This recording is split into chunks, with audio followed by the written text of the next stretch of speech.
વિચારે ચડ્યું છે, અરે આ ફળ ખાવ, મારા ઉદરમાં બાળક થાય, 9 માસ સુધી મારે એ બાળકનું જતન કરવું પડે, પ્રસવની વેદના મારે સહન કરવી પડે, એનું લાલન પાલન મારે કરવું પડે.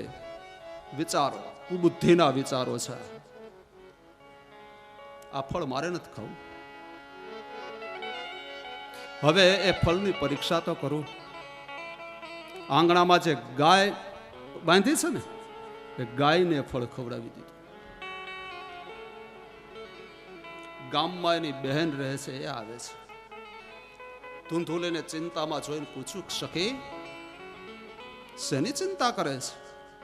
અરે બેન, જોને આજે તારા બનેવી જંગલમાં ગયા હતા અને કોઈ સંત મળ્યા અને સંતે ફળ આપ્યું, એ ફળ ખાવાથી મારે ત્યાં દીકરાનો જન્મ થાય.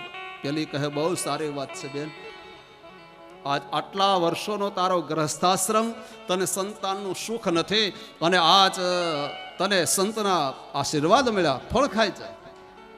કહે નહીં, એ ઝંઝટમાં મારે નથી પડવું. એ ફળ તો મેં ગાયને ખવડાવી દીધું. ઓહ, કહે તારે દીકરો જોઈ છે?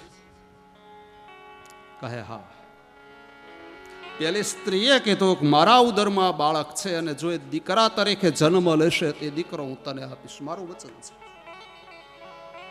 પણ એના બદલામાં તારો પતિ તો રાજપુરોહિત છે, રાજગોર છે.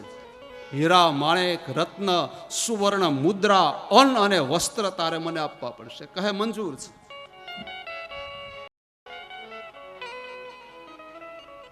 ધૂંધુલી પોતાના પતિને છેતરે છે. ગર્ભવતી સ્ત્રીનો સ્વાંગ સજે પોતાના આશ્રમમાં રહેવા લાગી છે. સમય જતા પેલી સ્ત્રીને ત્યાં દીકરાનો જન્મ થયો, રાત્રિનો સમય છે.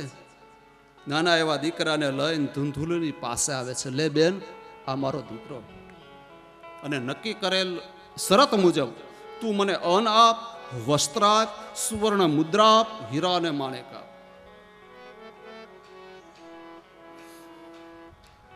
કહે તારો પતિ વિરોધ નહીં કરે? કહે ના. કેમ? તો કહે અમારે ત્યાં ખાવા વાળા જાજા છે, ખાવાનું કઈ નથી. તારે ત્યાં ખાવાનું ઘણું છે, ખાવા વાળા કઈ નથી. આ સંસાર જુઓ, સંસારમાં કાંઈ ને કાંઈ જીવનમાં ઉણપ રહેવાની જ, કમી રહેવાની જ. અને એટલે તો સંસારને સંતોએ દુઃખાલય કીધું છે, દુઃખનો આલય. કાંક કમી રહેશે. જીવન પૂર્ણ નથી, વ્યક્તિ પૂર્ણ નથી, પૂર્ણ તો ભગવાન પુરુષોત્તમ છે. કાંક કમી રહી જવાની જોજો.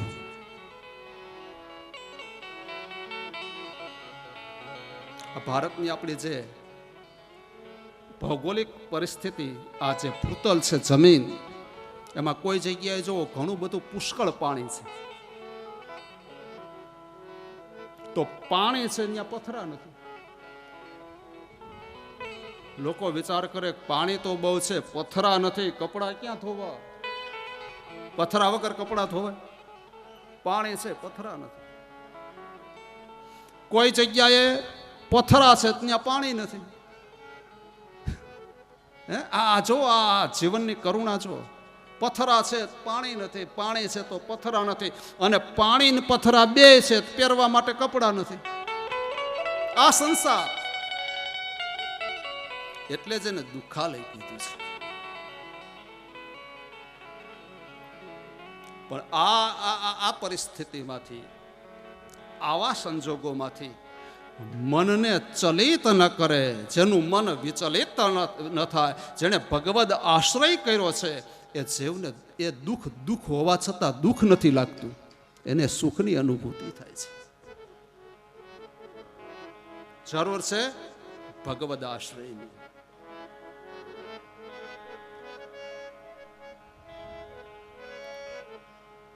આપણે અનુભૂતિ દુઃખની કરીએ છીએ. શું કામ? આપણને ભગવાનનો આશ્રય નથી મળ્યો, આપણી શ્રદ્ધા ડગી જાય છે.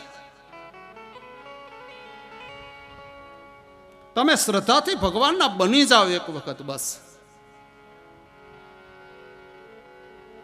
પ્રણત દેહિનામ પાપ કર્ષણમ તૃણુચરાનુગમ શ્રીનિકેતનમ ભાગવતજી એમ કહે છે.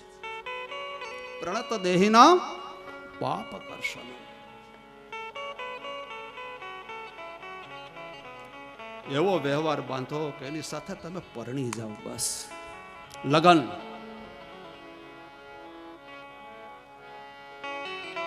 અને એવા અર્થમાં મેવાડની મીરા ભગવાનને પરણી ગઈ છે.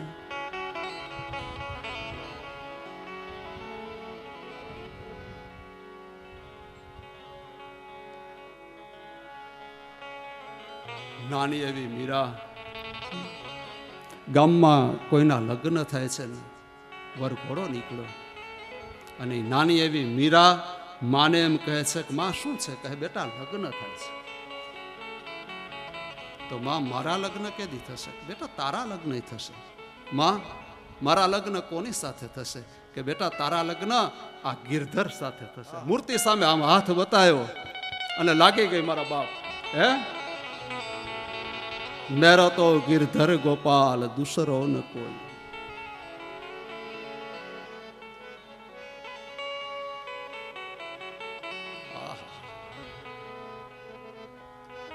એ રાજઘરાનાની રજપૂતાણી મીરા. તમે વિચાર કર્યો છે કે મીરા પગમાં ઘૂંઘરા બાંધીને નાચે ખરી? અત્યારે રાજઘરાનામાં આટલી ઓજલ, આટલી મર્યાદા અત્યારે હોય તો એ કાળની વાત તમે કરો. મીરા નાચી હશે?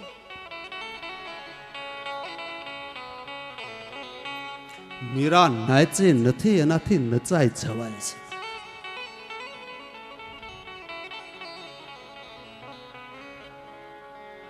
વિદ્વાન સંતે બતાવ્યું કે મીરાનો નૃપુરેશ્વર અવતાર છે.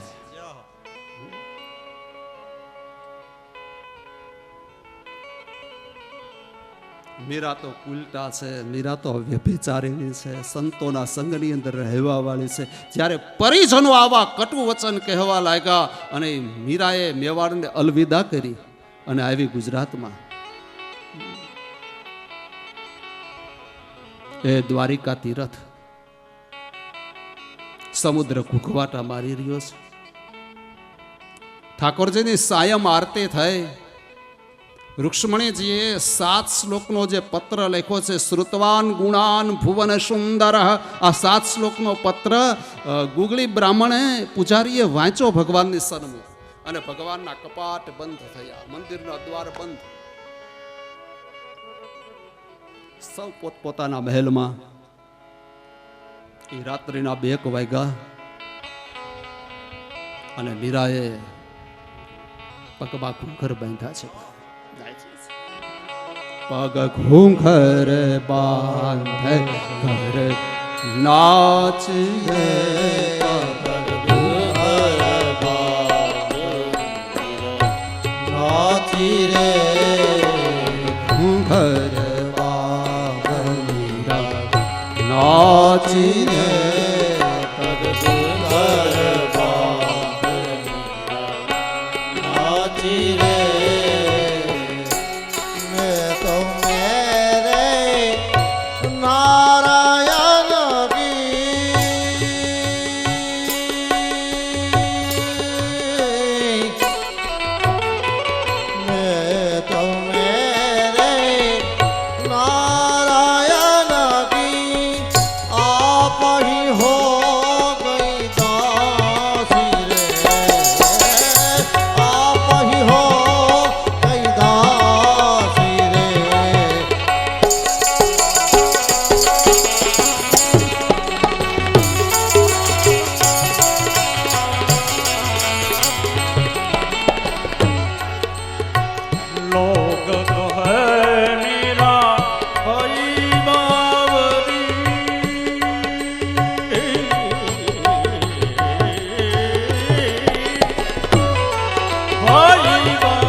તાલે મીરા ડોલી, મીરા નાચી છે.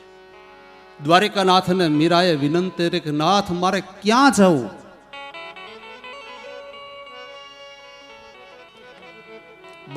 બહારના લોકો ટીકા કરે, નિંદા કરે તો ઘરનાને ફરિયાદ કરાય, પણ ઘરના જ એમ કહે કે મીરા તો કુલટા છે, વ્યભિચારિણી છે, આ દુઃખ મારે કોને સંભળાવું નાથ? અને એમ કહેવાય કે રાત્રિના 2 વાગ્યાના સમયે દ્વારિકાના નિજ મંદિરના દ્વાર કામ કડાક દઈને ખુલ્યા અને ભગવાને પોતાની ભુજા લંબાવી, આવો મીરા આવો, અને મીરા દોડે ભગવાન દ્વારિકાધીશની અંદર સમાઈ ગયા. એનું પ્રમાણ શું? કે જ્યારે મુખિયાજીએ સવારે એ જગત મંદિરના દ્વાર ખોલ્યા તો મીરાએ જે ઓઢણી ઓઢી હતી ને એનો 4 આંગરનો છેડો ભગવાન દ્વારિકાધીશની મૂર્તિમાં દેખાય છે. સમાજે નક્કી કરી લીધું કે મીરા સ્વદેહે ભગવાન દ્વારિકાનાથની અંદર સમાઈ ગઈ છે.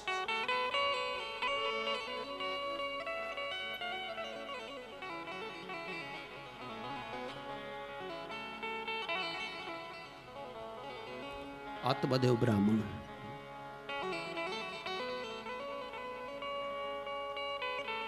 ગાયને ફળ ખવડાવી દીધું તુંતુલીએ.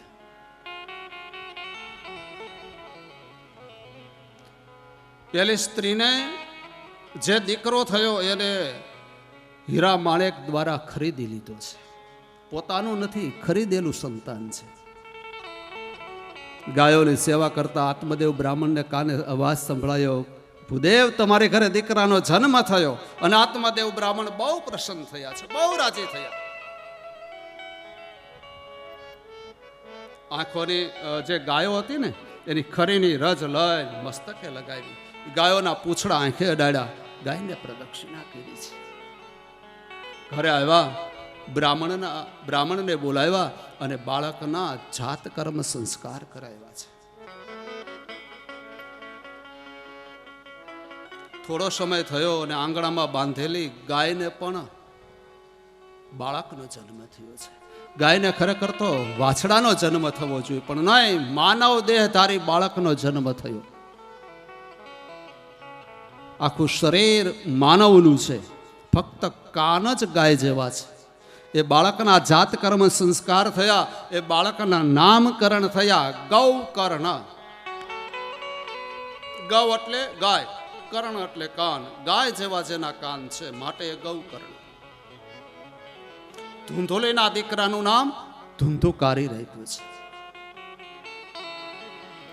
એક પછી એક સંસ્કારો થયા છે.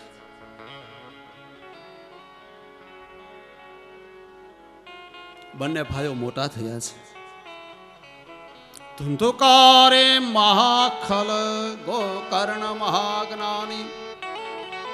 ગોકર્ણ મહારાજ જ્ઞાની બન્યા, પંડિત બન્યા, અને પેલો તો ખલ બન્યો. એ દાદા તાજી પરણેલી દીકરાની વહુ ગામમાં આવી, બહુ સંસ્કારી વૈષ્ણવ કુટુંબની દીકરી, અને સંસ્કારમાં જ ભગવાનની સેવા અને કીર્તન આ બધો વારસો લઈને આવી છે. પણ હાહુમાં ને કથા કીર્તનમાં ક્યાંય રસ નહીં.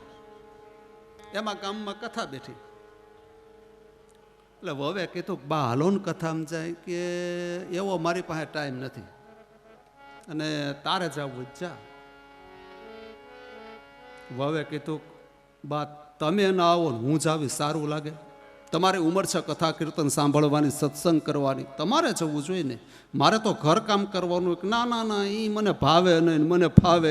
ઘણા જો કથા ન ભાવે, એ મને ન ફાવે. એટલે દીકરાની વહુ બહુ ડાયને એને એમ થયું ગમે એમ કરીને માજીને કથામાં લઈ જાવ, એ વાત પાકી. એટલે દીકરાની વહુ રોજ કથામાં આવે અને કાજુ ને બદામનો ચોખા ઘીનો શીરો છે ને વાટકો ભરીને ઘરે લઈ જાય, અને માને આવીને શીરો દે ને માને બહુ ભાવે શીરો. એ કે બટા રોજ આવવું મળે? કરે માં રોજ આવવું મળે. એ કે કેટલા દી હાલવાનું? કે આજ તો હજી 3જો દિવસ છે, હજી તો 4 દિવસ ચાલશે. માજીએ વિચાર કર્યું જવા જેવું તો ખરું જ, શીરાની લાલ છે એમ.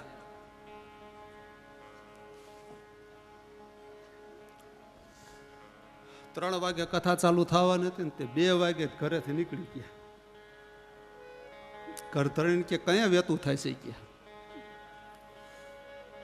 કરધણીએ કીધું કે ગોર બાપા આવે ને ત્યારે 3 વાગે બેસો માડી બેસો કે પાણી બાણી પીવડે માજી બેઠા. પણ હવે અહક થાય ને સત્સંગે જેવને એટલે કથાના મંડપમાં ગમે નહીં.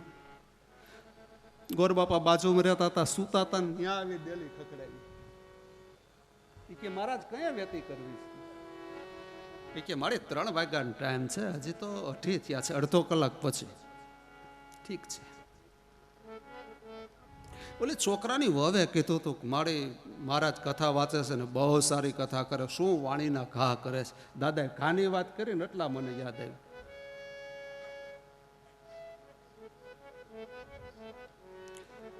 એ પુરાણી આવ્યા અને વ્યાસપીઠ ઉપર બેઠા અને મંગલાચરણ થયો અને ભાગવતજીની કથા થઈ ચાલુ. માજેને ઉપર પંખો અને થાંભલાનું ઓઠીંગણ મળી ગયું હતું. ઊંઘ આવી ગઈ મીઠી સરસ મજાની. આપણે હારું સામાં વચ્ચે થાંભલા નથી.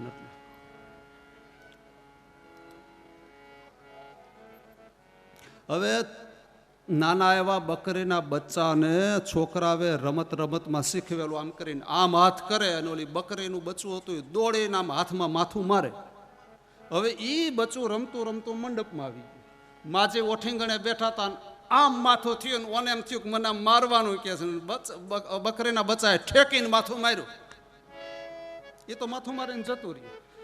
માજી આમ હાથ ફેરવો ને ત્યાં તો હાય મોટું ઢોકળું અને ત્યાંથી રાડ નાખી કે મહારાજ વાણી નાખા હળવા કરો, ઢોકળા થાય છે ક્યાં. આ દાદાએ ખાની વાત કરીને એટલે મને યાદ આવી ગયું, નહીં તારા યાદ ન આવત મને. વાણી ખા હળવા કરો આમ હોય,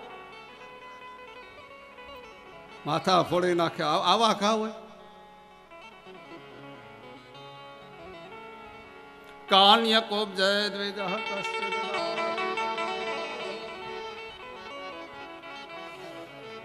કૃષ્ણાય વાસુદેવાય હરય પરમાત્મને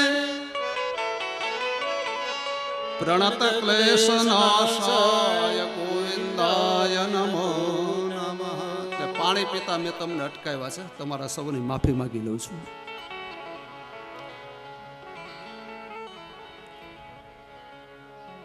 બંને ભાઈઓ મોટા થયા.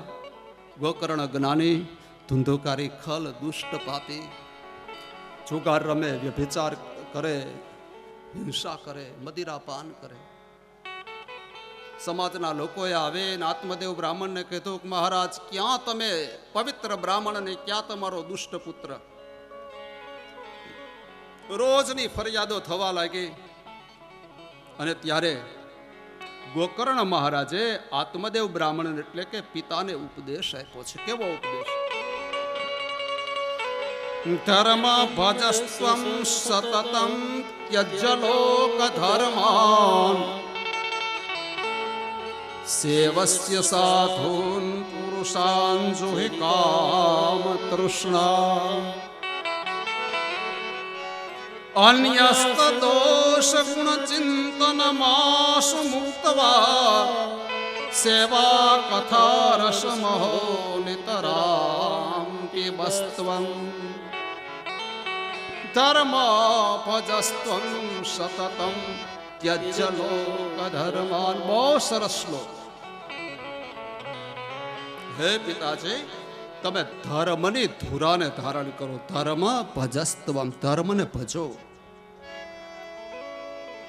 ધર્મ કોને કહેવાય એની આગળ જ્યારે સમય આવે ને પ્રસંગ આવે હું ચર્ચા કરીશ. ધર્મ ભજસ્ત્વમ સતતમ ત્યજ્ય લોક ધર્મ. એક શબ્દ આવ્યો છે લોક ધર્મ. પિતાજી તમે ધર્મને તો ધારણ કરો જ, પણ લોક ધર્મનો ત્યાગ કરો. હવે મારે તમને પ્રશ્ન કરવો છે કે આ લોક ધર્મ કોને કહેવાય?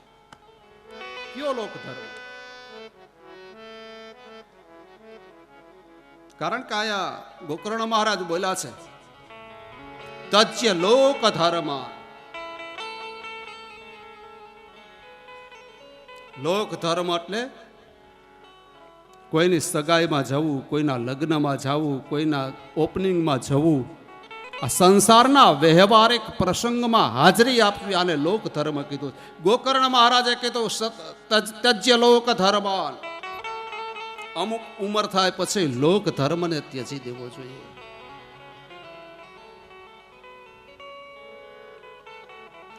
લોક ધર્મને ક્યારે ત્યજવો?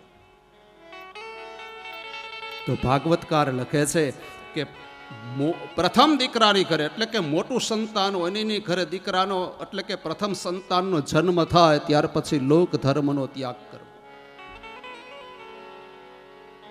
મોટું સંતાન દીકરો હોય તોય ભલે, દીકરી હોય તોય ભલે, એની ઘરે બાળકનો જન્મ થાય પછી લોક ધર્મનો ત્યાગ. માણસના 45-50 વર્ષ થાય ને એટલે દીકરાની ઘરે દીકરાનો જન્મ થઈ જ ગયો. 50 વર્ષ પછી વાનપ્રસ્થ જીવન. જંગલમાં જવાની વાત નથી, સંન્યાસી સાધુ થવાની વાત નથી, ગીતાએ કોઈને બાવો થવાની વાત જ નથી કરી. સંસારમાં રહો પણ સંસારથી વિરક્ત થઈને રહો, એ જ સંન્યાસ. સંસારમાં રહેવાની ના જ નથી.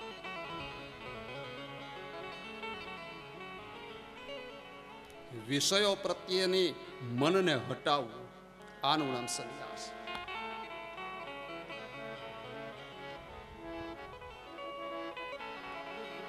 પછી કંકોત્રી આવી ને તો ગળેવાળા કપડા થેલીમાં નાખીને હાલે ન નીકળે, મારે જવું છે એમ કરી. ના, ઘણાય હરખ પદુડા હોય, કાંઈ કંકોત્રી આવી નથી, કાંઈ ભાગ્યો નથી, મારે જવું છે.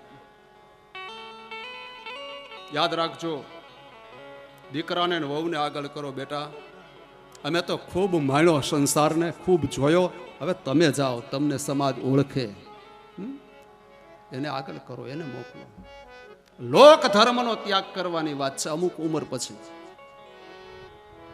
પણ હવે શું કરવું, ત્યાગ થતો નથી. અરે કેટલો આગ્રહ કરી ગયા છે, હું ન જાઉં તો તેને ખોટું લાગે ને એમ કરીને જઈ આવે.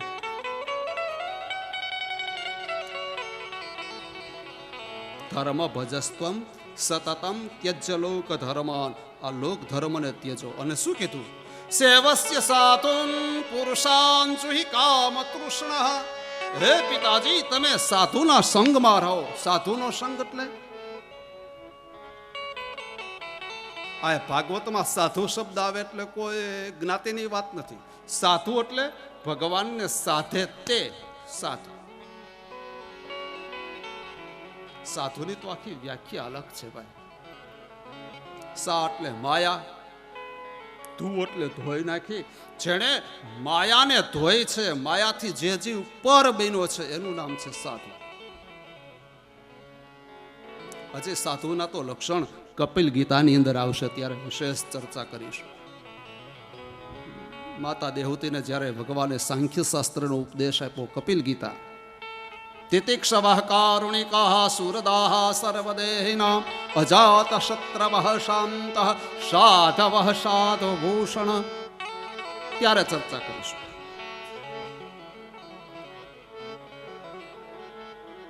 સાધુના સંગમાં રહે. સેવસ્ય સાધુન પુરુષાન જોહે કામ તૃષ્ણા. અને હે પિતાજી, સંસારની કામનાઓ, સંસારની તૃષ્ણાઓનો ત્યાગ કરો. સેવા કથા રસમો, ભગવાનની સેવામાં રત રહો, ભગવાનની કથામાં રત રહો, એ બતાવ્યું છે. આ વાત તો ઓલા સંન્યાસીએ કીધી હતી, સરોવરમાં આપઘાત કરવા જતો ત્યારે. મુંચગદાનમ પ્રજારૂપમ બલિકાષ્ટ કર્મણો ગતિ, એ તો વાત કરી હતી ત્યારે ન માન્યો, આજે માન્યો.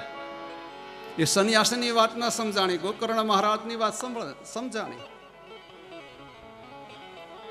સંસારનો ત્યાગ કરે. આત્મદેવ બ્રાહ્મણ ઉત્તર દિશાની અંદર તપ કરવા માટે જાય છે. ગોકર્ણ મહારાજે વિચાર કર્યો કે આ ઘરની અંદર ન રહેવાય, પોતે તીર્થયાત્રા કરવા માટે નીકળ્યા છે.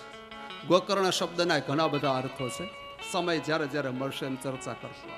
7 દિવસ એ જ કરવાનું છે ને.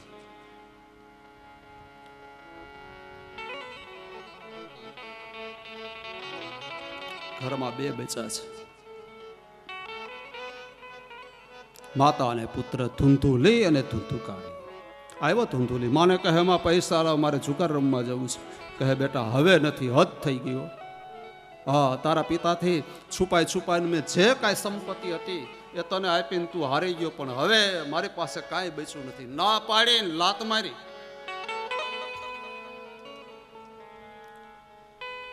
પોતાનો દીકરો તો નથી, હીરા માણેકથી ખરીદેલો છે, અને ખરીદેલા ક્યારે લાત મારીને જતા રહીએ ને કાંઈ નક્કી નહીં, કારણ કે આપણું તો નથી, રેડીમેડ લીધેલું છે. મને બહુ દુઃખ થયું, અરે મારા દીકરાએ મને લાત મારી, ગામના કૂવામાં પડીને આત્મહત્યા કરી. હવે એક જ બચ્યો, ધુંધુકાર. અત્યાર સુધી તો ગણિકાને ત્યાં જતો, હવે તો ગણિકાઓને પોતાના ઘરમાં રાખીને રહેવા લાગ્યો છે. રાજાનો ખજાનો લૂંટીને આવ્યો ને ગણિકાઓને આપ્યો, લ્યો એશ કરો. કહે ક્યાંથી લાવ્યો આટલું બધું ધન, હીરા માણેક ઝવેરાત? કહે રાજાનો રાજ ખજાનો લૂંટ્યો છે. પેલી સ્ત્રીઓ સમજી ગઈ કે રાજા તો આને મૃત્યુદંડની સજા આપશે જ, પણ સાથે સાથે આપણે પણ મરવું પડશે. એક કામ કરો, આ પાપીને મારો અને ધન લઈને જતા રહીએ. ભાગવતકાર લખે છે પેલી સ્ત્રીઓએ આ ધૂંધુલીને ખૂબ મદિરા પીવડાવી છે. પલંગ ઉપર સુવડાવ્યો, ગળામાં દોરડાના ફાંસા નાખ્યા, ખેંચે છે, છતાંય ધૂંધુકારી મરતો નથી.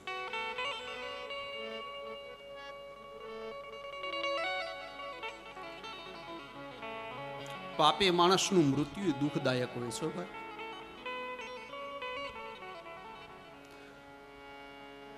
માણસનું મૃત્યુ જ માણસની ચાળી પૂરે છે કે આ માણસ કેવો છે.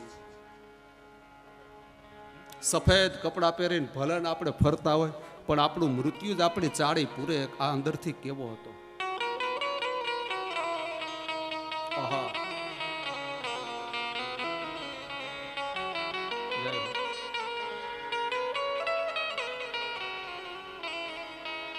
પુણ્યશાળી જીવ હોય ને સમાજમાં, જે માણસ કોઈ દિવસ કોઈને નડ્યો નથી ને એનું મૃત્યુ મહોત્સવ બની જાય. જો મહિનામાં ના આવે, કોઈ વાત કરે ને ફલાણા ભાઈ તો જતા રહ્યા, અરે ન હોય. હજી હમણાં 10 મિનિટ પહેલા મને બજારમાં મળ્યા હતા, અચાનક વિદાય લઈ લે. સાચો ભગવાનનો ભક્ત. ઘણા નાતા મૃત્યુ કેવા દુઃખદાયક હોય, આપણાથી જોવાય નહીં.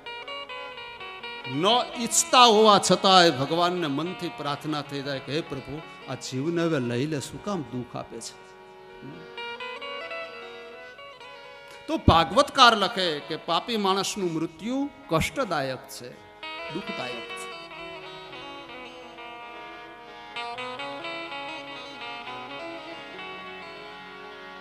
કેટલા પ્રયાસો કર્યા, પ્રયત્ન કર્યા, છતાં ધુંધુકારી ન મેર્યો. ભાગવતના આધારે હું કથા કરું કે પેલી ગણિકાઓ હતી, એને સળગતા કોલસા લઈને ધુંધુકારીના મુખમાં પધરાવ્યા. ગતઃ પ્રાણ, શરીરમાંથી પ્રાણ જતો રહ્યો છે. પેલી સ્ત્રીઓએ ધુંધુકારીના પંચ ભૌતિક શરીરને અગ્નિ સંસ્કાર ન કર્યો, એના જ ઘરમાં ખાડો ગાળીને એમાં એને દફનાવ્યો છે. આપણામાં અગ્નિ સંસ્કાર થાય છે. જીવનના જે 16 સંસ્કારમાં અંતિમ સંસ્કાર અગ્નિ સંસ્કાર ત્યાં થાય છે, પણ અહીંયા થયો નહીં. અકાળે મૃત્યુ થયું. 14 પ્રકારના શાસ્ત્રમાં દૂર મરણની ચર્ચા થઈ છે, એમાંનું આ મરણ છે. શું થયું? ધુંધુકારી પ્રેત બન્યો છે. સમાજને પીડા આપવા લાગ્યો છે. ગામનો સંઘ તીર્થયાત્રા કરવા માટે જાય છે. એ તીર્થભૂમિની અંદર ગોકર્ણ મહારાજનું મિલાપ થાય છે. સંઘે ગોકર્ણ મહારાજને વાત કરી કે મહારાજ, તમારો ભાઈ આ રીતે અવસાન પામ્યો, મૃત્યુ પામ્યો અને ભયંકર પ્રેત બન્યો છે.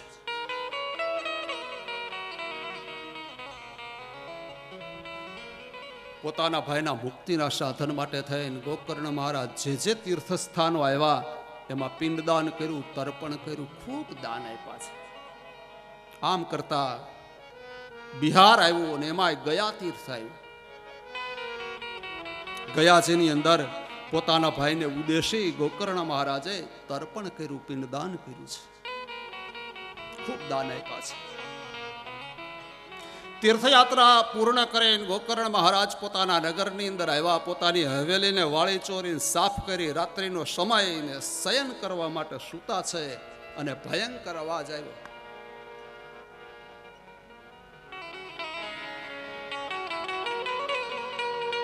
થોડી વાર થાય તો સિંહ જેવી ગર્જનાઓ થાય, થોડી વાર થાય તો રડવાનો અવાજ આવે, પથરા પડતા હોય એવો ખડભડાટ અવાજ આવે.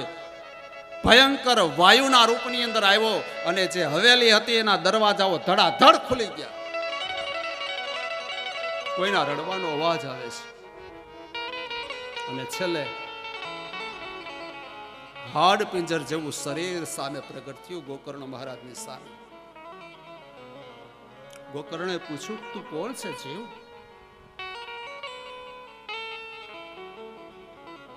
બોલી ન શકે. કમંડળમાં જળ હતું એ લઈ અને એ જળને અભિમંત્રિત કરી ગોકર્ણ મહારાજે પેલા પ્રેતના મુખ ઉપર છાંટ્યો અને કીધું કે આ જીવને વાચા પ્રગટ થાવ. અને જીવ રડતા રડતા બોલ્યો, ભાઈ તું મને ઓળખી ન શકો? હું તો તારો ભાઈ, મારું નામ છે ધુંધુકારી. ઓહો ભાઈ, તારી આ હાલત,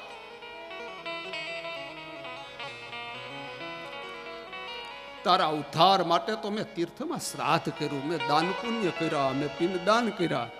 અરે તારા ઉદ્ધાર માટે મેં ગયાજીમાં શ્રાદ્ધ કર્યું, છતાંય તને મુક્તિ ન મળી. પ્રેતે બહુ સારી વાત કરી સાહેબ. ગયા શ્રાદ્ધ શત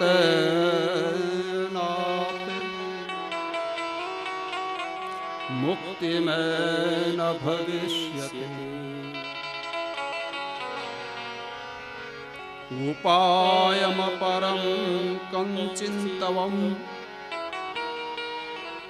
વિચારસ્ય સાંપ્રતમ ગયા શ્રાદ્ધ શતનાપિ. હે ગોકર્ણ, મને ખ્યાલ છે ભાઈ કે શ્રાદ્ધ કરવાથી પિતૃઓને ગતિ મળે, મને ખ્યાલ છે. પણ એ સહજ અને સામાન્ય જીવ માટેની વાત છે. હું તો અધમ પાપી જીવ, મેં ન કરવાના પાપ કર્મ કર્યા. મારી પાછળ ગયાજીમાં એક નહીં, ગયા શ્રાદ્ધ શતનાપિ, મારી પાછળ 100 શ્રાદ્ધ કરો તોય મને મુક્તિ નથી. કારણ મેં એટલા બધા પાપ કર્યા છે. હે ગોકર્ણ, મને આમાંથી છોડાવ. હવે મને આ પ્રેતપણું બહુ દુઃખ આપે છે. તરસ લાગે, નદીમાં પાણી વહી જતા હોય એવું પી નથી શકતો. ભૂખ લાગે, વૃક્ષમાં મીઠા ફળો આવ્યા હોય હું ખાઈ નથી શકતો. મને આમાંથી છોડાવ. ગોકર્ણે કીધું, ધુંધુકારી રડીશ નહીં ભાઈ, તારી મુક્તિનું સાધન જરૂર તને બતાવીશ. તું અત્યારે જતો રહે. પ્રેત જતો રહ્યો.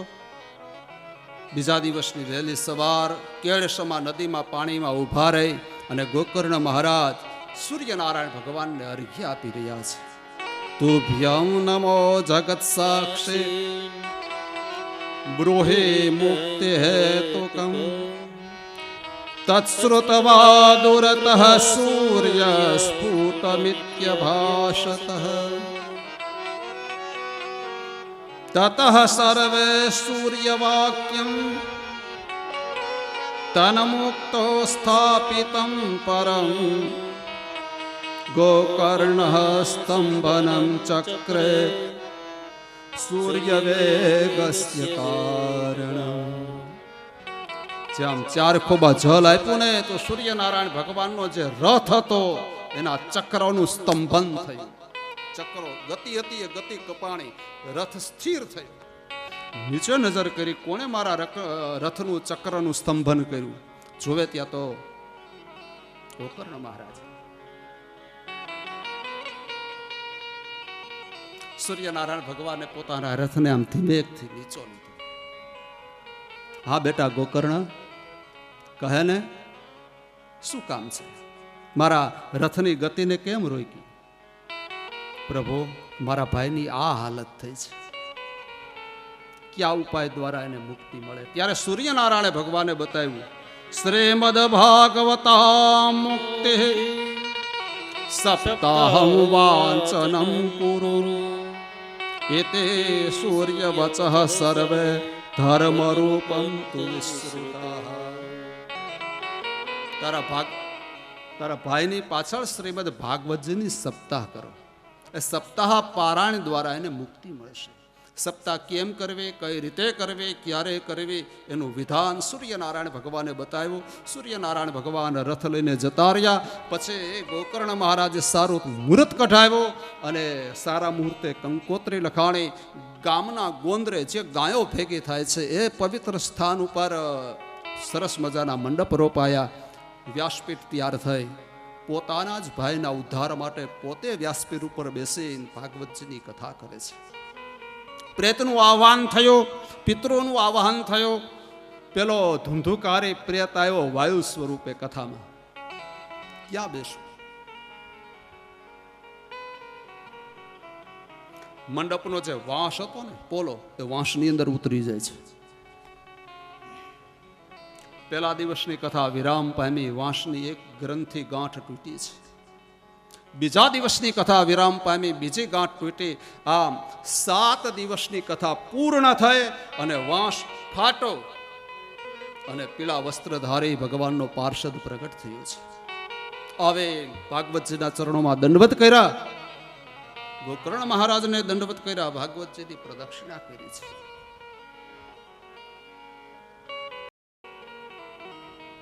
ભગવાનના પાર્ષદો વિમાન લઈને આવ્યા છે જીવને લેવા માટે. ગોકર્ણ મહારાજે પ્રશ્ન કર્યો છે કે હે હરિદાસ, નગરના તમામ જીવે ભગવાનની કથા સાંભળી તો મારા ભાઈને એકને જ મુક્તિ કેમ? એને એકને જ લેવા માટે વિમાન કેમ? નગરના બધા જનોને કેમ નહીં? ત્યારે હરિદાસ ઉવાચ શ્રવણસ્ય વિભેદેન ફલભેદોત્ર સંસ્થિતઃ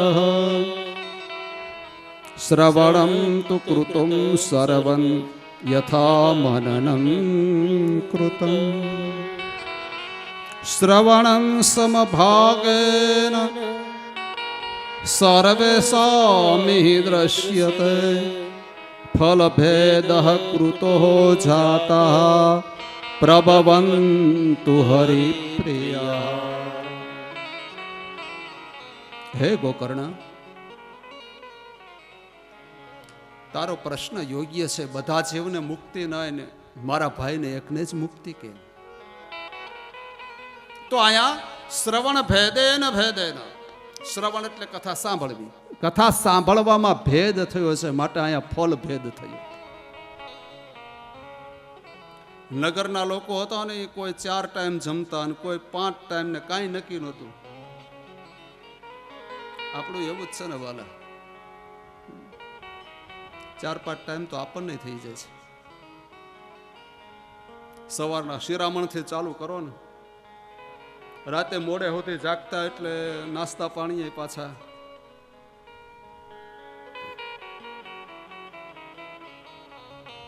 જ્યારે ધુંધુકારીએ ભગવાનની કથા સાંભળી, કઈ રીતે સાંભળી છે? એક જ આસન ઉપર બેસીને પોલા વાંસમાં.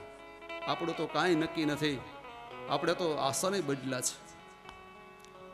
સવારે આમ બેઠા હોય, પછી બેસી ગયા, પછી વિચાર આવે કે સાલું હવે તો કથામાંથી ઊભું ન થવાય, પણ ઉપર પંખો નહોતો ને.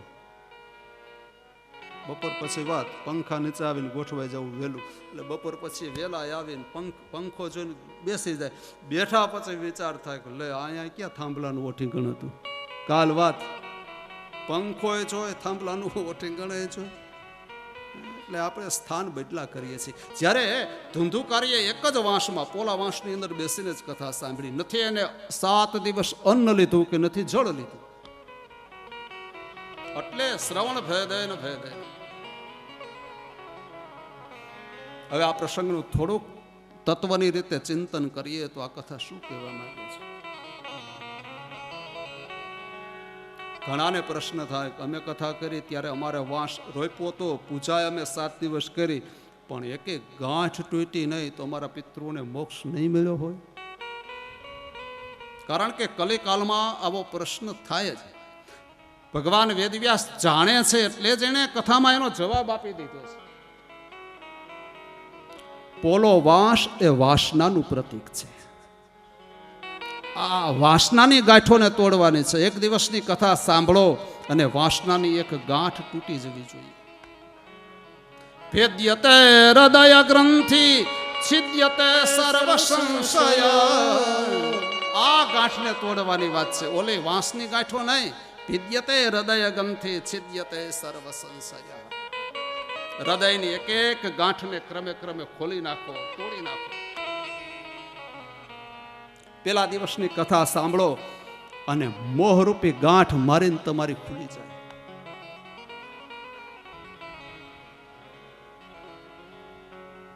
બહુ સારી વાત છે.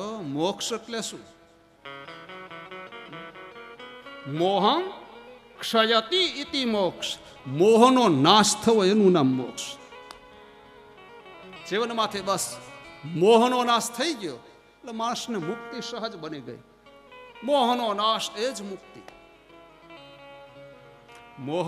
મોહ મરવો બહુ મુશ્કેલ છે.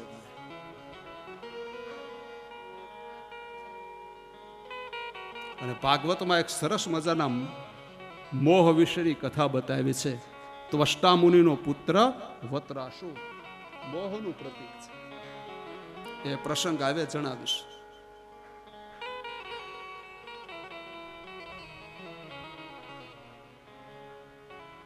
ક્રોધની ગાંઠ તૂટી જાય.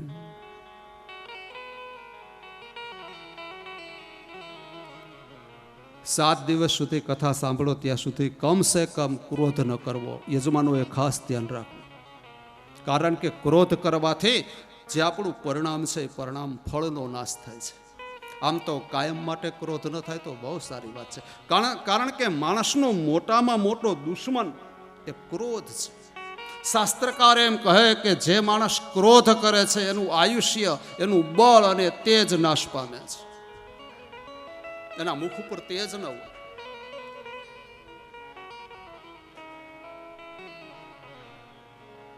કડાઈ નથી કહેતા સ્મશાનમાં ગયા હતા પણ કે હળગતા વાર ન લાગી. ઈ પોણી જિંદગી તો આમ હળગી હળગીને બળી જ ગયો હતો. ક્રોધમાં હળગતો હતો. આપણે ખાલી ન્યા જઈને ભડકો કરવાની જ વાત હતી. ક્રોધ ન કરો વાલા.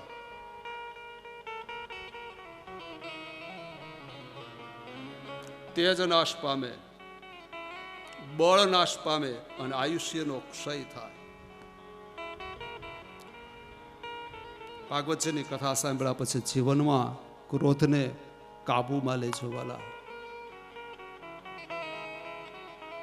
હું તો તમને એટલું જ કહું, ખાસ કરીને માતાઓને, બહેનોને, કે ક્રોધ આવે ને ત્યારે 10 મિનિટ રોકાઈ જજો. બસ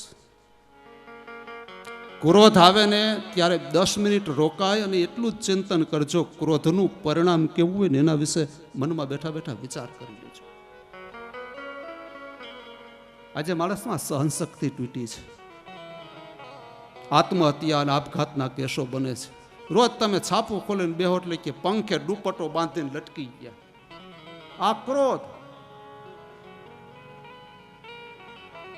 ક્રોધ કરતા પહેલા ક્રોધના પરિણામ ઉપર વિચાર કરો. બસ આ ભાગવતનો સંદેશ છે. અટકી જાઓ, થોપી જાઓ. 10 જ મિનિટ અટકી જશો ને સમસ્યાનું સમાધાન થઈ જશે વાલા. ક્રોધ ન કરો.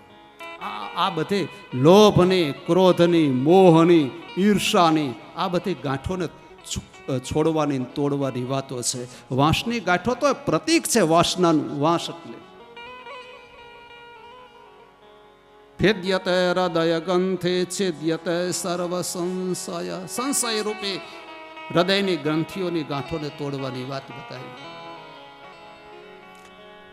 ધુંધુકારી ભગવાનના વિમાનમાં બેસીને ભગવાનના ધામમાં ગયો. એ જ વ્યાસપીઠ, એ જ મંડપ અને આખા ગામના ઉદ્ધાર માટે ગોકર્ણ મહારાજે ફરી વખત ભાગવતજીની કથા કરી અને પૂર્ણાહુતિ થઈને ત્યાં તો આકાશમાંથી અનેક વિમાન આવ્યા અને નગરના તમામ જીવોને બેસાડીને ભગવાનના ધામમાં લઈ ગયા છે.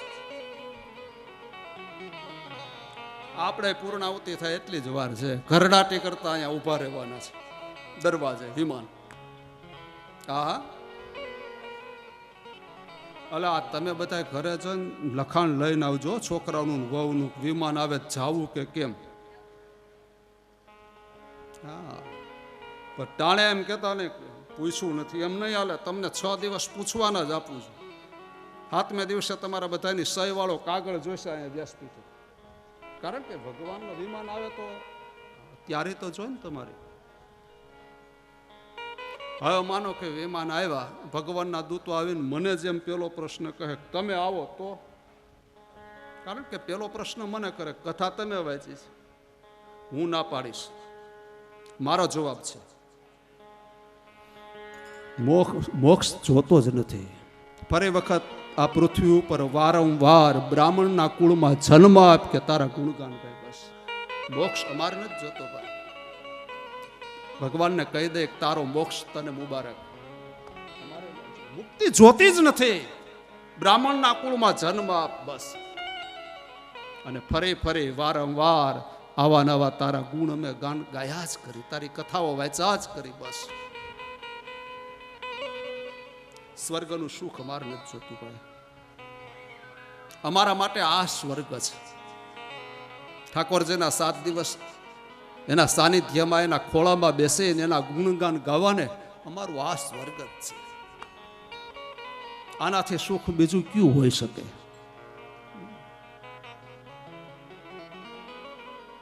છેલ્લા કથા બતાવી 6થા અધ્યાયને કે યજમાનોએ પાળવાના નિયમો. કથાની વ્યાસગાદી ઉપર બેસનાર વક્તા કેવો હોવો જોઈએ એના નિયમો બતાવ્યા છે. કોને અધિકાર છે વ્યાસગાદી ઉપર બેસવાનો? એક સરસ મજાનો શ્લોક. વિરક્તો વૈષ્ણવો વિપ્રો વેદ શાસ્ત્ર વિશુદ્ધિકૃત દ્રષ્ટાંત કુશલો ધીરો કાર્ય નીતિ સ્પૃહા.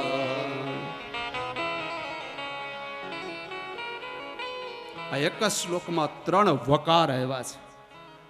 વિરક્તો વૈષ્ણવો વિપ્રો. કથા કરનાર કથા વાચક પેલો વેલો તો વિરક્ત હોવો જોઈએ. બીજો દીક્ષિત હોવો જોઈએ, વૈષ્ણવ હોવો જોઈએ. કેવો વૈષ્ણવ? અહીંયા કોઈ સંપ્રદાયની વાત નથી, પણ નરસિંહના શબ્દમાં વૈષ્ણવ કોને કહે? વૈષ્ણવ જન તો એને જ કહીએ પીડ પરાઈ જાણે.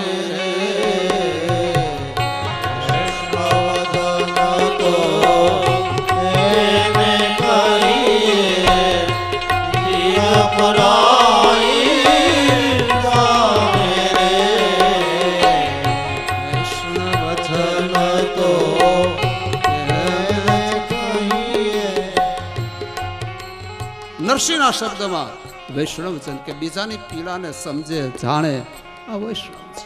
તો વિરક્ત હોવો જોઈએ, વૈષ્ણવ હોવો જોઈએ, અને વિપ્ર એટલે બ્રાહ્મણ હોવો જોઈએ.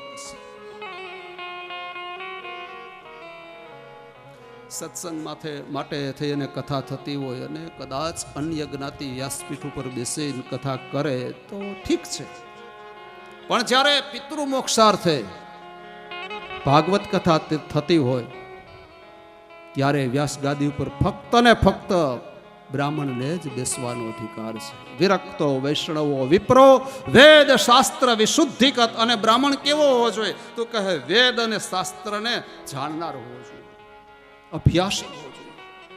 દ્રષ્ટાંત કુશલો ધીરો. દ્રષ્ટાંત આપવામાં કુશળ, પણ કેવા દ્રષ્ટાંત?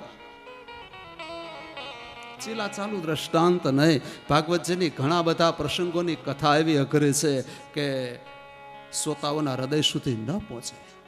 તો દ્રષ્ટાંતના માધ્યમ દ્વારા એ કથાને શ્રોતાઓના હૃદય સુધી પહોંચાડવા માટે ઉત્તમ દ્રષ્ટાંત, શાસ્ત્ર સંમત દ્રષ્ટાંત આપવા જોઈએ. આ ભાગવત કથા એટલે ચકી ચકાની વાર્તા નથી ભાઈ.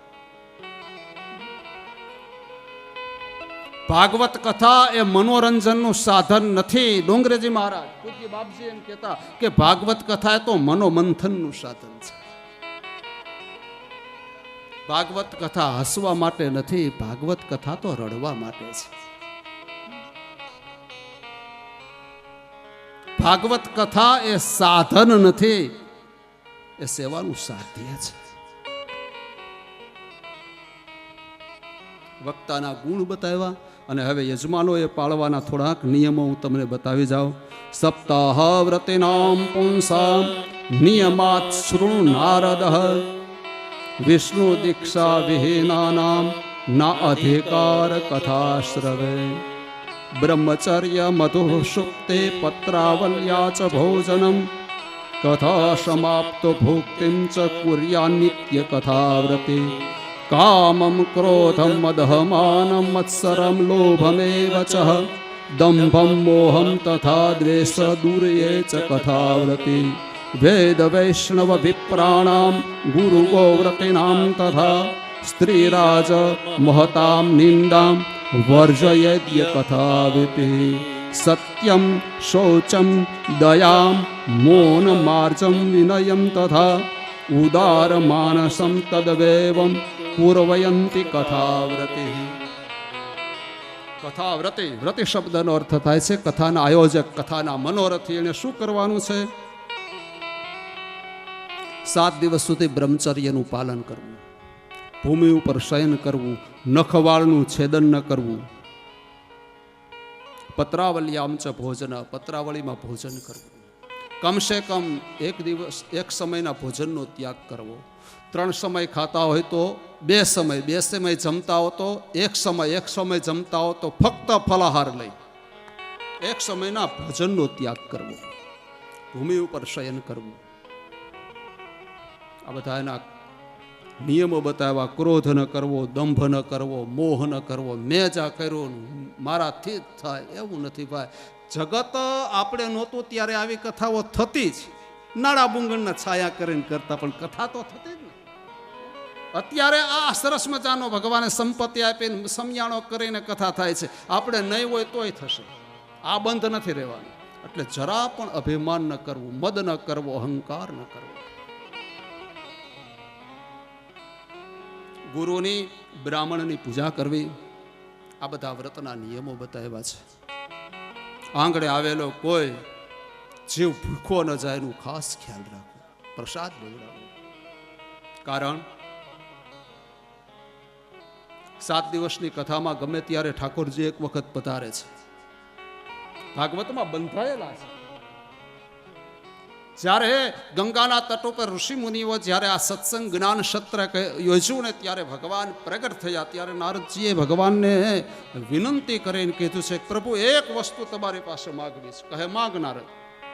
કહે મારા આ જે સત્સંગ યજ્ઞની અંદર તમે પ્રગટ થયા એ જ રીતે જ્યાં જ્યાં તમારી કથા થતી હોય ત્યાં તમારે હાજરી આપવી. અને ભગવાનના મુખમાંથી શબ્દ નીકળ્યો, તથાસ્તુ નારદ. હે નારદ, જ્યાં જ્યાં મારી કથા થતી હશે ત્યાં કોઈ પણ રૂપે હું એક વખત હાજરી આપીશ. ગમે તે સ્વરૂપે પરમાત્મા પધારે. એને ઓળખવા માટે આપણી પાસે દિવ્ય ચક્ષુ નથી, ચર્મ ચક્ષુથી પ્રભુ નહીં ઓળખાય. શેઠ સગાળસાને ત્યાં રક્તપિતિયાના રૂપની અંદર ભગવાન આવ્યા. એ સગાળસાન સંગાવતી ઓળખી ગયો, કારણ કે એની પાસે ભક્ત હૃદય હતું, દિવ્ય ચક્ષુ હતા. જલારામ બાપુને ત્યાં સાધુ તરીકે ભગવાન આવ્યા. અરે નામદેવજી મહારાજને ત્યાં તો શ્વાન કૂતરાના રૂપની અંદર ભગવાન આવ્યા. તો ગમે 7 દિવસના અનુષ્ઠાનમાં ભગવાન જરૂર આવે છે આપણા આંગણે. માટે કોઈ અજાણાનો તિરસ્કાર ન થાય, એનો અનાદાર ન થાય, એનું કરધણીએ ખાસ ધ્યાન રાખવાનું. કારણ કે એ રૂપમાં કદાચ ભગવાન ન હોયની ખાતરી શું. તો આ સરસ મજાની મહાત્માની કથા એને આપણે અહીંયા વિરામ આપીએ છીએ. આવતીકાલથી પ્રથમ સ્કંધથી કથાનો પ્રારંભ થશે. ચાવો યજમાન પરિવાર આવી જાય, દુધાત્રા પરિવાર, ભાગવત ભગવાનની સાયમ આરતી અને પ્રસાદ પૂજન માટે. તો કોઈ પણ શ્રોતાજનો ભગવાનની આરતી અને પ્રસાદ તમને ન પહોંચે ત્યાં સુધી કોઈ પોતાની જગ્યા ન છોડશો. પ્રભુ નટવર નંદલાલા મીઠી મોરલવા મીઠી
च पापानि जन्मान्तर्गतानि च तानि सर्वाणि नश्यन्तो प्रदक्षिणां पदे पदे अक्षतैः पुष्पैः देववन्दनं दक्षिणकरकमलेन देवी देवाभिवन्दनं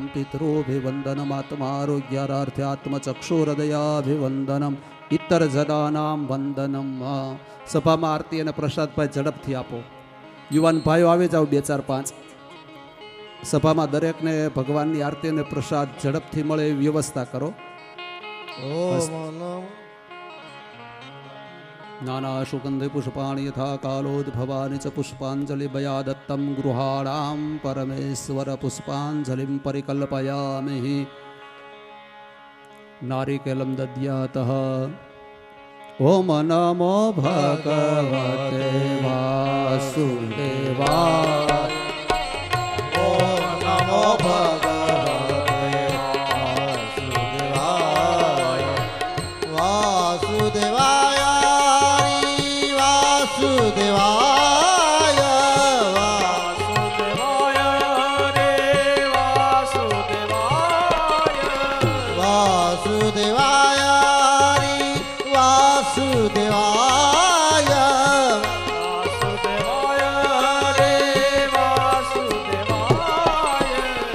ઓમ નમો ભગવતે વાસુદેવાય.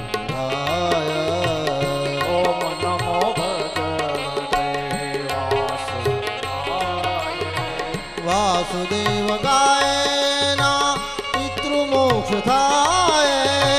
વાસુદેવ ગાયના વાસુદેવ ગાયના પાપ તાપ જાય. વાસુદેવ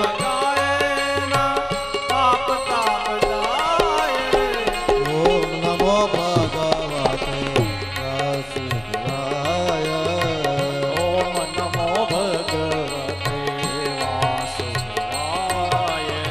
ઓમ નમો ભગવતે છેલ્લી પ્રદક્ષિણાએ દર્શન કરજો, બાકી તો ચાલતા જ છેલ્લી પ્રદક્ષિણાએ દર્શન કરજો, હાલતા રહ્યો ને.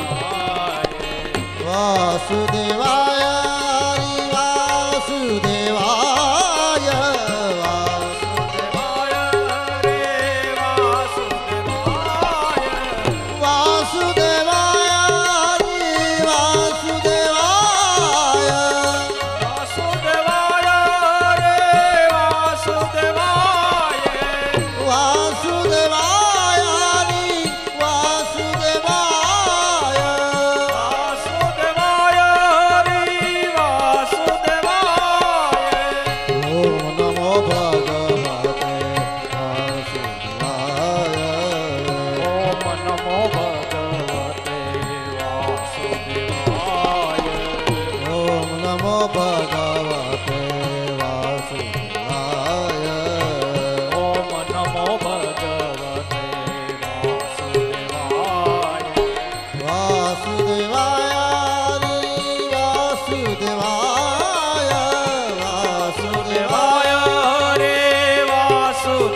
વાસુદેવાય